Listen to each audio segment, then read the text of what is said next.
മഴക്കാലപൂർവ്വ ശുചീകരണ പ്രവർത്തനത്തിന്റെ ഭാഗമായി ആലപ്പുഴ ചെങ്ങന്നൂർ RD ഓഫീസിൽ അടിയന്തര യോഗം ചേർന്നു. യോഗത്തിൽ യുദ്ധകാലാടിസ്ഥാനത്തിൽ സ്കൂൾ തുറക്കുന്നതിന് മുമ്പ് തന്നെ എല്ലാ നടപടികളും പൂർത്തിയാക്കാൻ തീരുമാനമായി. KSEBയുമായി ബന്ധപ്പെട്ട് അപകടകരമായ രീതിയിൽ നിൽക്കുന്ന മരങ്ങൾ മുറിച്ചു മാറ്റുന്ന ജോലി നിലവിൽ 50% പൂർത്തിയായിട്ടുണ്ട്.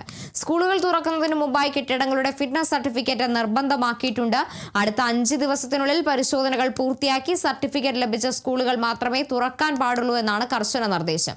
പഞ്ചായത്ത് PWD റോഡുകളുടെ വശങ്ങൾ വൃത്തിയാക്കാനും ഓടകളിലെ തടസ്സങ്ങൾ നീക്കാനും യോഗത്തിൽ തീരുമാനമായിട്ടുണ്ട്. കാലവർഷത്തിൽ ഉണ്ടാകാനിടയുള്ള ഏത് അടിയന്തര സാഹചര്യത്തെയും നേരിടാൻ പോലീസ്, ഫയർഫോഴ്സ് ഉൾപ്പെടെയുള്ള എല്ലാ സുരക്ഷാ സംവിധാനങ്ങളും സജ്ജമാക്കാൻ RDO നിർദ്ദേശം നൽകി. യുദ്ധകാലാടിസ്ഥാനത്തിൽ പ്രത്യേകിച്ച് സ്കൂളുകൾ തുറക്കുന്നതിന് മുമ്പ് തന്നെ എല്ലാ ശുചീകരണ പ്രവർത്തനങ്ങളും മറ്റ് നടപടിക്രമങ്ങളും പൂർത്തീകരിക്കണമെന്ന് തീരുമാനിച്ചിട്ടുള്ളത്.